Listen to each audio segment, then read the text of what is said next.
납기 빠듯한데 괜찮겠어? 처음 100개만 속도를 낮춰볼게요.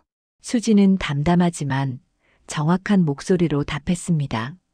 아침 안개가 공장 굴뚝을 스치고 지나갔어요. 철과 기름 냄새가 복도에 얇게 깔렸고 오래된 형광등이 낮게 윙하고 떨렸습니다. 출근 카드를 찍는 소리가 박자를 잡았고 장갑 끼는 소리, 안전모 버클 채우는 소리가 그 위에 겹쳤어요. 오늘도 이 공장은 사람의 손으로 깨어났습니다. 이태수는 난간을 손바닥으로 한 번 쓸었어요. 거친 금속결이 손끝에 남았고 그는 그 촉감을 오래 만져본 사람처럼 조용히 고개를 끄덕였어요. 70 가까운 어깨는 여전히 곧았지만 잠깐 멈출 때 숨이 아주 얕게 흔들렸습니다. 그는 소리로 기계를 듣는 사람이었고 냄새로 공장의 컨디션을 읽는 사람이었죠.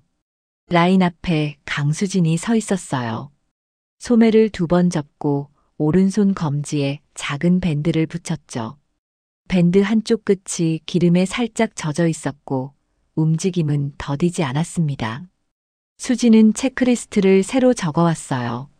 어려운 용어를 쉬운 말로 바꿔 적었고 순서를 번호 대신 동그라미로 표시했어요.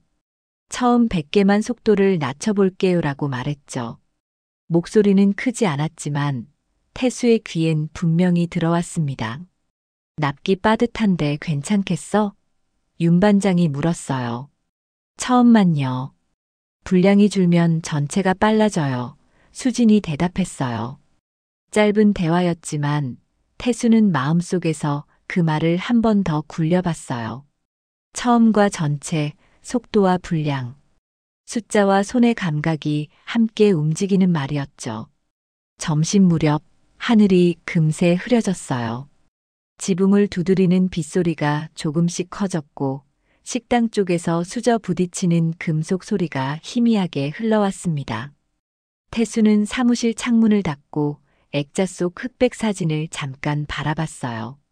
젊은 얼굴들, 낡은 기계, 밤새무 웃던 사람들.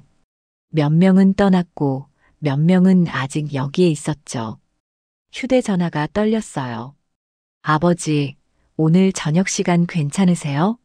정우의 목소리는 조심스러웠어요. 무슨 일이니? 소개하고 싶은 사람이 있어요. 짧은 정적이 흘렀고 태수는 알겠다라고만 했어요. 통화를 끊고도 한동안 송화구를 쥐고 있었고 손바닥에 미세한 땀이 맺혔습니다. 퇴근 종이 가까워질 때 라인 끝에서 작은 떨림이 올라왔어요.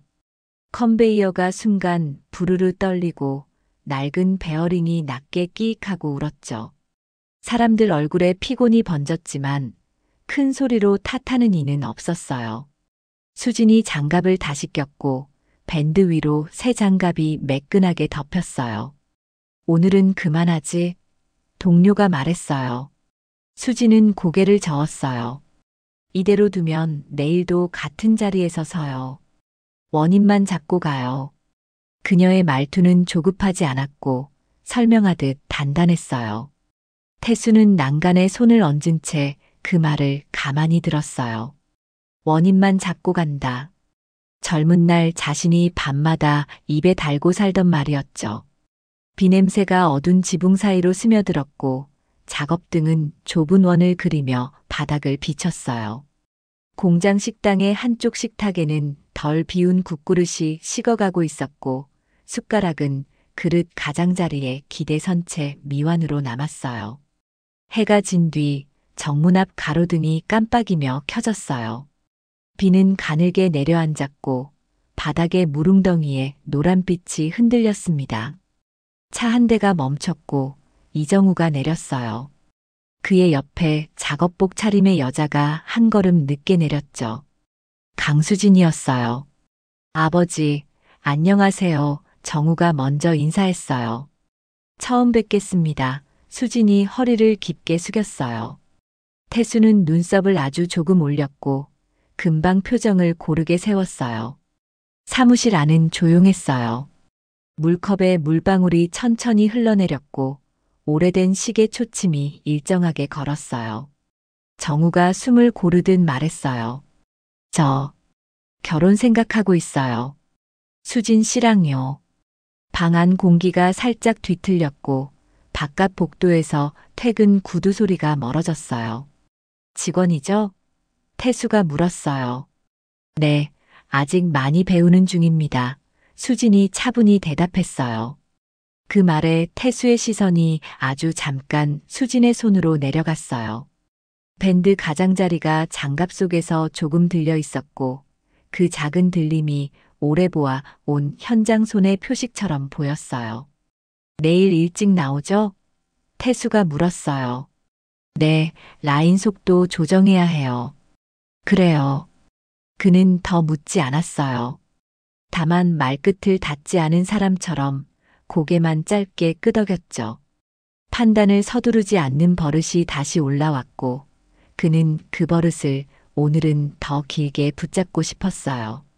밤이 내려앉자 공장은 금세 다른 얼굴이 되었어요. 사람 소리는 사라지고 금속이 식는 소리와 배수로 물소리만 낮게 남았죠. 태수는 혼자 현장으로 내려갔어요. 컨베이어를 손끝으로 쓸었고 엄지와 검지 사이에서 미세한 가루가 사각하고 부서졌습니다. 오래된 설비는 사람을 닮는다고 그는 믿었어요. 아픈 데가 먼저 소리를 내고 다독이면 얼마간 버티고 원인을 잡으면 다시 돈다고요. 그는 라인을 천천히 한 바퀴 돌고서야 불을 껐어요.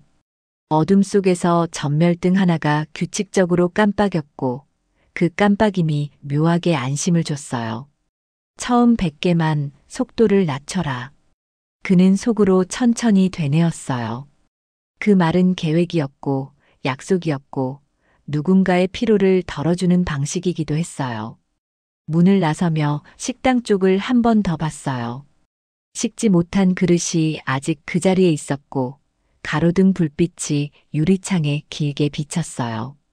태수는 아주 낮게 혼잣말을 했어요. 가족은 같이 먹는 거죠. 그 말은 누구를 설득하는 말이 아니었고 오랜 시간 미뤄둔 마음을 조용히 꺼내보는 말에 가까웠어요. 내일은 판단 대신 관찰을 더 길게 하기로 했고요.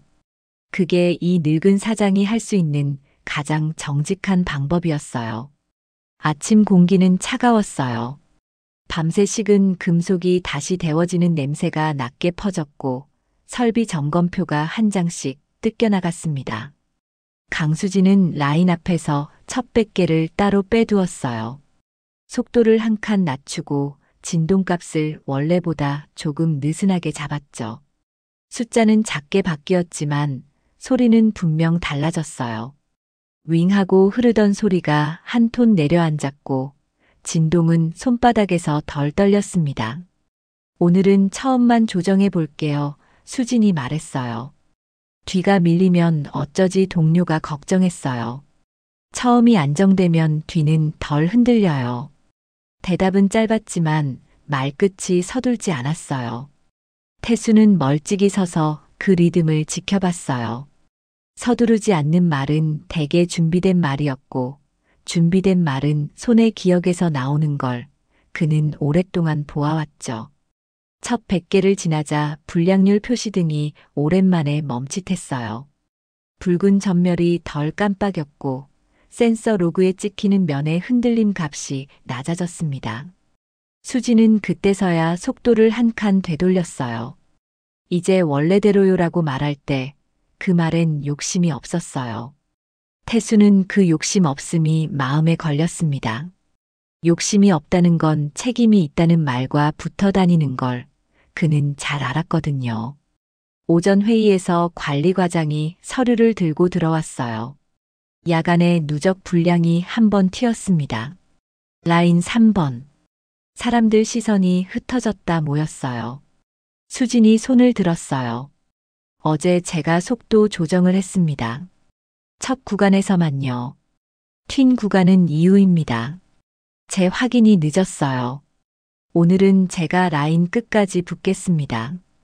회의실에 짧은 정적이 생겼고 태수는 그 말을 그냥 흘려보내지 않았어요. 늦었다는 인정과 붙겠다는 약속이 한 문장에 같이 들어 있었으니까요. 점심시간이 됐지만 수지는 식당에 늦게 들어왔어요. 국은 조금 식어 있었고 밥 위에 김은 기운이 빠져 있었죠. 수지는 숟가락을 넣기 전에 손등에 밴드를 한번 눌러붙였어요. 작은 습관처럼 보였고 그 작은 습관이 오늘의 피로를 가만히 말해주었어요. 식당 구석에서 태수는 말없이 밥을 뜨다 말고 숟가락을 내려놓았어요. 식탁 위 미완의 그릇을 떠올렸고 같이 먹느니라는 말이 다시 속에서 울렸습니다. 오후 들어 설비 하나가 뜨겁게 달아올랐어요. 열감지 표시등이 누렇게 번졌고 냉각수 라인에서 물방울이 느리게 맺혔어요. 윤 반장이 다가와서 낮게 말했어요. 바꾸려면 오늘 밤샘이야. 수진이 고개를 끄덕였어요. 오늘 밤에 하죠. 낮엔 물량부터 맞추고요. 태수는 그 대답이 마음에 걸렸어요. 바꾸는 건 단순했지만 낮의 리듬을 지키고 밤에 아픈 데를 수술하겠다는 말은 쉽지 않은 선택이었거든요. 그는 말을 아꼈고 관찰을 한 칸 더 길게 가져갔어요. 해가 기울 무렵 재고 창고 문이 열렸어요. 오래된 박스들이 기울어 서 있었고 라벨 잉크가 탈색된 채 겨우 익혔어요. 수지는 유통기한이 임박한 부품 상자를 앞쪽으로 빼고 새로 들어온 상자를 뒤로 밀었어요. 그냥 섞어도 되지 않나 동료가 투덜거렸어요. 오늘 섞으면 내일 찾느라 2배로 섞여요. 수진이 담담히 말했어요. 태수는 그 말을 멀리서 들었어요. 오늘의 편함과 내일의 혼란 사이에서 오늘의 수고를 택하는 사람, 그는 그런 사람을 오래 기다려왔는지도 몰랐습니다.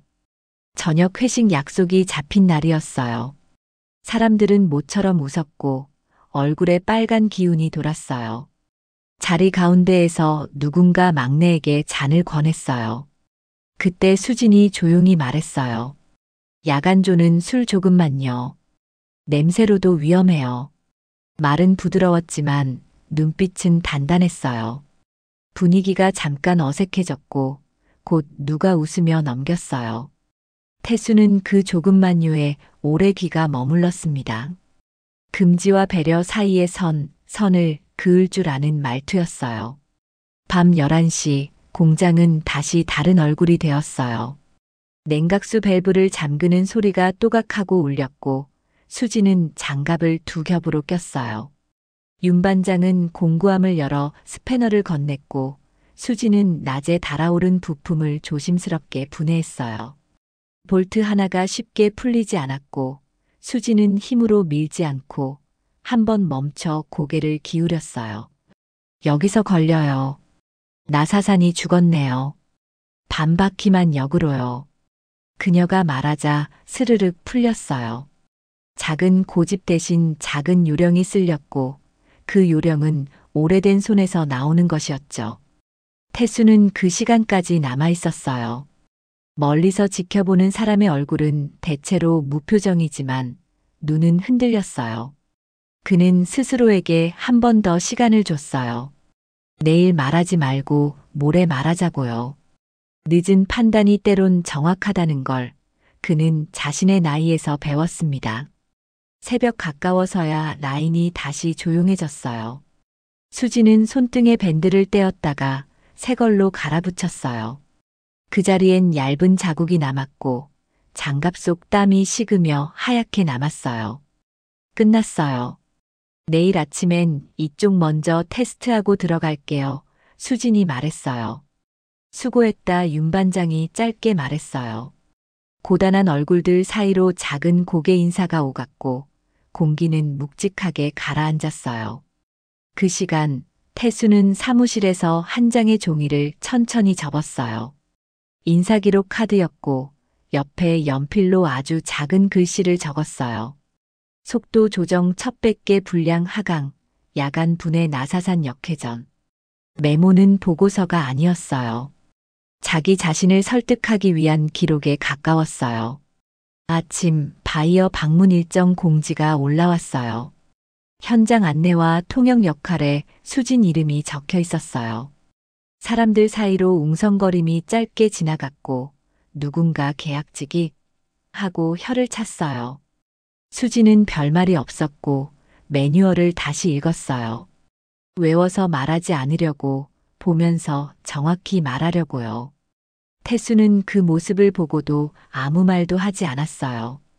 대신 창가 쪽에서 바람 소리를 한 번 더 들었어요.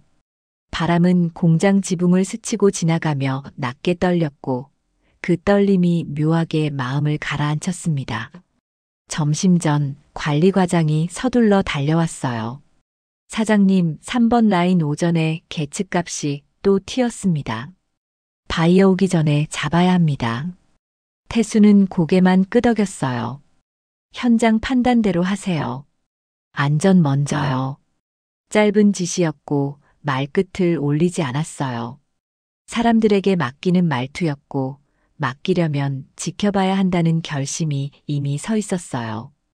바이어 방문까지 남은 시간은 길지 않았어요. 수지는 라인의 소리를 한 번 더 들었고 냄새를 한 번 더 맡았어요. 어디가 뜨겁고 어디가 젖어 있는지, 어디에서 힘이 모자라는지. 그녀는 눈을 감지 않았고 눈을 크게 뜨지도 않았어요. 그냥 평소처럼 봤고 평소처럼 들었어요. 태수는 그 평소처럼을 보았고 그 평소처럼이 어떤 사람의 진짜 실력이라는 걸 오래전에 배웠습니다. 멈춰 섰던 미완의 식탁은 그날도 한 그릇을 남겼어요. 누군가 먼저 나가야 했고 누군가 남아야 했고 누군가 대신 씻어야 했고 누군가 대신 비워야 했어요. 공장은 그렇게 굴러가요.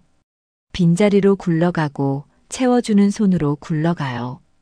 태수는 빈 그릇을 바라보다 말없이 뒤돌았어요. 이제 곧 그 빈자리가 말이 되는 순간을 보게 될 거라는 예감이 아주 조용히 올라왔습니다. 비가 그친 뒤의 공기는 맑았어요. 지붕 물자국이 아직 마르지 않았고 바닥의 물웅덩이가 얇은 거울처럼 하늘을 비쳤어요. 바이어 차량이 정문 앞에 멈췄고 단정한 구두 소리가 로비를 지나 현장 복도로 번졌습니다. 사람들은 저마다 자세를 고쳐 앉았고 수지는 작업복 위에 깨끗한 점퍼를 걸쳤어요. 머리끈을 한 번 더 조여 묶고 점퍼 지퍼를 반 칸만 올렸습니다. 손등의 새 밴드는 하얗게 반짝였어요. 현장 안내는 차분하게 시작됐어요. 이 라인은 오랜 설비지만 정기 보수를 지킵니다. 수진의 목소리는 높지 않았고 단어를 정확히 골랐어요. 질문이 들어오면 보던 매뉴얼을 그대로 보여줬고 외운 말로 덮지 않았어요. 태수는 한 걸음 뒤에서 그 보여주는 방식을 지켜봤어요. 보여주는 사람은 숨길 게 없다는 걸 그는 오래전부터 알고 있었습니다. 그때였어요. 라인 3번에서 딱 하고 메탈 소리가 짧게 튀었고 컨베이어가 한 호흡 정도 느려졌어요. 사람들 시선이 동시에 움직였고 바이어의 이마에 잔주름이 잡혔습니다. 윤 반장이 먼저 손을 올렸고 수진이 눈으로 잠시만요 하고 신호했어요. 안전 표시 먼저요. 수진이 낮게 말했어요. 경광등이 노랗게 돌았고 라인 앞쪽에 빨간 줄이 내려왔어요. 그녀는 장갑을 끼고 아까 교체했던 이음부를 손등으로 살짝 눌러봤어요. 뜨겁지 않았고 냄새가 정상이었어요. 이쪽이 아니라 뒤쪽 탄성부에서 밀렸네요. 한 칸만 속도 낮추고 뒤 롤러에 이물 감지 확인할게요. 말은 짧았지만 순서가 분명했어요. 먼저 안전, 그 다음 가설, 바로 검증. 속도를 한 칸 낮추자 진동이 가라앉았고 그녀는 뒤 롤러에 걸린 얇은 필름 조각을 핀셋으로 빼냈어요. 라인은 다시 소리를 회복했어요. 바이어가 낮게 말했어요. 정말 감탄했습니다. 수지는 고개만 살짝 숙였어요. 기다려주셔서 감사합니다라고 우리말로 먼저 말했어요. 태수는 그 작은 순서를 마음속에 적어두었어요. 감사가 먼저, 변명이 나중. 오늘 그는 말의 순서에서 마음을 읽고 있었어요. 투어를 마치고 회의실로 옮기는 길 관리과장이 다급히 다가왔어요. 방금 클레임건 들어왔습니다. 출하 서류에 사양 코드가 바뀌어 찍혔어요. 바이어 쪽에서 민감합니다. 사람들 얼굴이 단단해졌어요. 시선이 자연스럽게 수진에게로 갔고 누군가 낮게 중얼거렸어요. 3번 라인, 오늘도 거기였지. 수진은 숨을 한 번 고르고 관리과장에게 조용히 말했어요. 코드 입력은 누가 했나요? 문서팀입니다. 하지만 라인 확인 서명은 내가 했잖아. 짧은 정적이 지나갔고 수진은 고개를 끄덕였어요. 맞습니다. 최종 확인 도장을 제가 찍었습니다. 제 책임입니다. 지금 바로 정정 공문 보내고 재확인 절차를 설명드리겠습니다. 태수의 시선이 미세하게 흔들렸어요. 제 책임입니다라는 말이 너무 빨리 나오지 않았고 너무 늦게도 나오지 않았어요. 적당한 시간에 숨을 고른 뒤에 나왔습니다. 회의실 안은 유리창을 통해 현장을 내려다볼 수 있었어요. 바이어가 자리에 앉았고 관리과장이 서류를 펼쳤어요. 공기 중에 종이 냄새가 섞였고 시계침이 유난히 크게 들렸어요. 수진이 먼저 입을 열었어요. 사양 코드 입력에서 오류가 있었습니다. 정정 공문과 재확인 절차를 지금 설명드리겠습니다. 원인 파악은 내부 로그와 결제 라인을 열어보며 진행하겠습니다. 바이어가 낮게 묻자 수지는 모르는 건 모른다고 말했고 확인 가능한 건 문서로 보여줬어요. 태수는 그 담백함을 보았고 그 담백함이 누군가를 공격하지 않는 방식이라는 것도 함께 보았어요. 회의가 끝나고 바이어는 고개를 끄덕이며 일어났어요. 다음에는 프로세스부터 처리하세요. 짧은 한마디였지만 표정은 풀려 있었어요. 문이 닫히고 조용해졌어요. 그때 관리과장이 낮게 말했어요. 그러니까 서류 확인만 잘했으면 이런 일은 없었잖아. 도장 찍었으면 책임도 져야지. 말은 맞았고 톤은 날카로웠어요. 사람들 시선이 다시 모였고 공기 중에 얇은 비수가 하나 더 서는 느낌이었어요. 수지는 잠시 눈을 내리깔았다가 고개를 들었어요. 맞습니다. 제가 도장을 찍었습니다. 그래서 제가 책임지겠습니다. 다만 입력 권한과 승인 라인은 함께 보겠습니다. 다음부터는 입력, 검증, 승인 순서를 한 화면에서 교차 확인하도록 개선안을 올리겠습니다. 그녀는 변명 대신 절차를 말했고 사람 대신 과정을 가리켰어요. 태수는 그 순간 오래전에 자신이 들리듯 했어요. 사람을 탓하면 내일이 없고 과정을 고치면 내일이 생긴다고요. 복도를 나서자 바람이 길게 한번 불었어요. 지붕 틈에서 내려온 빛이 바닥을 얇게 쓰다듬었고 소음이 잠깐 고르게 들렸어요. 윤 반장이 수진 옆에서 조용히 말했어요. 오늘 수고했다. 수진은 고개를 숙였어요. 미안합니다. 제가 더 일찍 봤어야 했어요. 다음부터는 2명이 본다. 내가 만든 그 체크리스트, 교육 자료로 만들자. 짧은 말이었고 약속이었어요.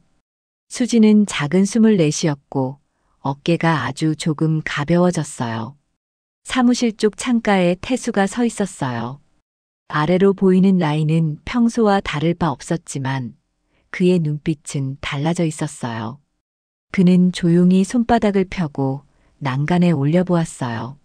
오래된 굳은 살이 아직 남아 있었고 그 굳은 살 사이로 오늘의 기록이 파고드는 느낌이었어요. 그는 속으로 아주 천천히 정리했어요. 첫째, 위험 앞에서 순서가 정확했다. 둘째, 오류 앞에서 말의 높낮이가 바르다. 셋째, 책임을 서둘지 않았고 남을 서두르지 않았다. 그리고 넷째, 다음을 준비한다. 그는 그 4가지가 결국 사람을 지키는 방식이라는 걸 다시 확인했어요. 해질녘 회색빛이 창틀에 길게 걸렸어요. 태수는 천천히 복도를 걸어 내려왔어요. 수진이 라인 앞에서 남은 점검을 마치고 있었어요. 손등의 밴드는 하루를 버틴 자국으로 더 짙어졌고 그녀는 마지막으로 속도를 한 칸 올렸다가 내렸다가 균형점을 딱 한 번 더 확인했어요. 태수가 가까이 서자 수진이 눈치채고 고개를 돌렸어요. 사장님. 목소리는 낮았고 흔들리지 않았어요. 태수는 잠깐 말을 고르다가 아주 짧게 물었어요. 겁은 안 났어요? 수진이 미소를 아주 작게 지었어요. 겁났어요. 그래서 순서대로 했어요. 그 대답은 길지 않았지만 오늘 하루 전체를 설명하는 말이었어요. 태수는 고개를 끄덕였어요. 말수가 많은 사람은 아니었고 오늘은 더 적었어요. 대신 그는 행동을 하나 택했어요. 내일 아침 나랑 같이 바이어 보고 가자고. 준비한 자료 당신이 설명해요. 주변이 잠깐 고요해졌고 수진의 눈이 아주 조금 커졌어요. 네, 그렇게 하겠습니다. 그녀의 대답은 빠르지 않았고 무겁지도 않았어요. 적당한 속도로 책임의 무게를 어깨에 얹는 소리였어요. 복도 끝 창문으로 노을이 한 줄 흘렀어요. 현장은 다시 낮은 소음으로 가득했고 사람들은 제자리를 지키고 있었어요. 태수는 그 소리 속에서 오래된 문 하나가 여는 소리를 들은 듯 했어요. 안에서 열리는 문, 체면으로 닫아두었던 마음의 문이었어요. 그는 그 문턱을 천천히 넘어가 보기로 했어요. 판단 대신 관찰로 시작했고 관찰이 끝난 자리에서 비로소 마음의 답을 말하려고요. 이틀 뒤 저녁 공장 식당은 유난히 조용했어요. 김이 옅게 오르는 된장국 냄새가 퍼졌고 반찬통에서 깻잎을 꺼내는 소리가 작게 났어요. 오늘은 미완의 그릇이 남지 않았어요. 누군가 자리를 비우면 다른 누군가가 대신 자리를 채웠고 숟가락은 끝까지 그릇을 비웠습니다. 벽식에 초침이 고르게 걸렸고 사람들이 떠난 식당 한쪽 테이블에 세 사람이 마주 앉았어요. 이태수, 이정우, 강수진이었어요. 정우가 물잔을 두 손으로 밀었어요. 아버지, 오늘 설명 잘 들었어요. 수진은 고개를 살짝 숙였어요. 제가 아는 만큼만 말했어요. 모르는 건 확인해서 다시 드리기로 했고요. 말은 짧았고 과장은 없었어요. 태수는 숟가락을 쥔 채 잠깐 멈췄고 그 멈춤이 오늘 대화의 시작처럼 느껴졌어요. 처음 100개만 속도를 낮추겠다 했지요. 태수가 천천히 꺼냈어요. 수지는 놀란 듯 눈을 깜빡였어요. 네, 첫 구간만요. 그 말이 마음에 남았어요. 처음을 단단히 해서 전체를 살리는 법. 나는 오래전 그걸 알다가도 잊고 살았거든요.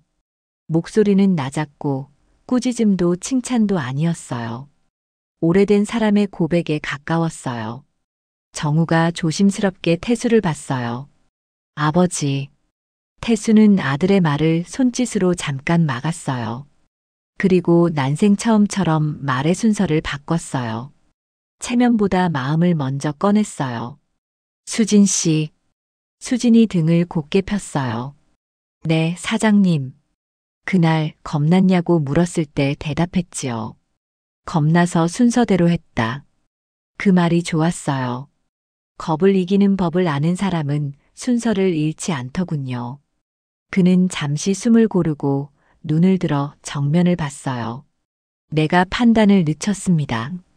일부러 늦췄어요. 늦춘 판단은 오늘에서야 답을 얻었습니다. 수진의 손등 밴드가 오늘은 새 것으로 반짝였어요.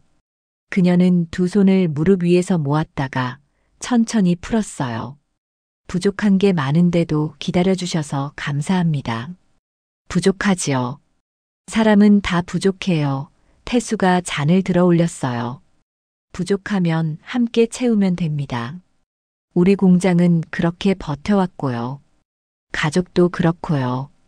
말의 방향이 조용히 달라졌어요. 태수는 더는 돌려 말하지 않았어요. 수진 씨, 네. 우리 집으로 오세요. 며느리로요. 그 말은 크지 않았지만 식당의 모든 소리를 잠깐 멈추게 했어요. 멀리 조리대의 스테인리스가 미세하게 빛났고 벽식의 초침이 딱 한 번 크게 들렸어요. 정우가 웃으며 고개를 숙였고 수지는 입술을 한 번 다물었다가 아주 작게 풀었어요. 잘하겠습니다. 공장도 가족도 제가 맡은 일은 제가 책임지겠습니다. 말은 새 약속이 되었고 그 약속은 장식이 아니라 오늘 들어 계속 보여준 방식의 연장이었어요. 태수는 그 연장을 믿기로 했어요. 믿음은 기록 위에서 서는 것임을 이틀 내내 눈으로 확인했으니까요. 세 사람은 밥을 먹기 시작했어요. 된장국은 적당히 짰고 김치는 오늘따라 덜 씌었어요. 숟가락이 그릇을 치는 소리가 규칙적으로 이어졌고 중간에 누군가의 전화가 울렸지만 길게 울리진 않았어요. 미완의 그릇은 그날따라 한 개도 남지 않았어요. 태수는 그 사실을 천천히 받아들였어요. 같이 먹는 것이 말에서 풍경으로 옮겨온 순간이었어요. 식당을 나서며 태수는 복도 창가에 잠깐 섰어요. 저녁빛이 지붕을 얇게 긁고 지나갔고 라인은 낮은 소음을 고르게 냈어요. 그는 손바닥을 한번 펼치고 굳은 살을 바라봤어요. 그 굳은 살 틈 사이로 오늘의 4가지 기록이 다시 스며들었어요. 위험 앞의 순서, 오류 앞의 톤, 책임의 속도, 다음을 준비하는 마음. 그는 그 4가지를 집의 문턱에도 붙여두기로 했어요. 공장에서 통하는 법은 집에서도 통할 수 있으니까요. 출구 쪽에서 정우와 수진이 나란히 걸어왔어요. 두 사람의 발소리가 보폭을 맞췄고 말수는 많지 않았어요. 태수는 그 옆으로 천천히 걸었습니다. 새 발소리가 복도 바닥을 차분히 밟았고 바람이 한 번 길게 지나갔어요. 지붕의 물자국은 거의 말라 있었고 불빛은 흔들리지 않았어요. 현관 앞에서 태수가 아주 짧게 멈췄어요. 내가 젊을 때 꿈이 있었어요. 일하는 사람들이 한식탁에 앉는 집 같은 공장. 오늘 보니 너무 늦지 않았습니다. 그는 고개를 살짝 숙였어요. 누구에게라기보다 오래 기다린 자기 자신에게 하는 인사처럼 보였어요. 밖으로 나오니 공장 담장 너머로 바람 냄새가 달랐어요. 장갑 냄새와 기름 냄새 사이로 따뜻한 밤 냄새가 아주 옅게 섞였어요. 세 사람은 천천히 걸었고 보폭은 굳이 맞추지 않아도 자연히 같아졌어요. 앞으로의 날들이 모두 쉬울 리는 없겠지만 오늘의 순서를 잃지 않으면 길은 다시 나겠지요. 처음 100개를 단단히 하는 마음으로 다음 100개를 또 시작하면 되겠지요. 문이 닫히고 불이 줄어들었어요. 공장 안은 낮은 숨소리만 남았고 밤 공기는 맑았어요. 멈췄다 다시 도는 설비처럼, 멈췄다 다시 여는 마음처럼 이 집의 문도 오늘 조금 더 부드럽게 열릴 거였어요. 그리고 미완으로 남던 식탁은 내일도 끝까지 비워질 확률이 조금 더 높아졌어요. 끝으로 태수는 혼잣말처럼 아주 낮게 말했어요. 가족은 피가 아니라 같이 책임지는 마음이구나. 그 말은 공장 벽에 부딪혀 작게 돌아왔고 금속과 사람의 소리가 뒤섞인 밤을 천천히 감쌌어요. 오늘은 그렇게 끝났습니다.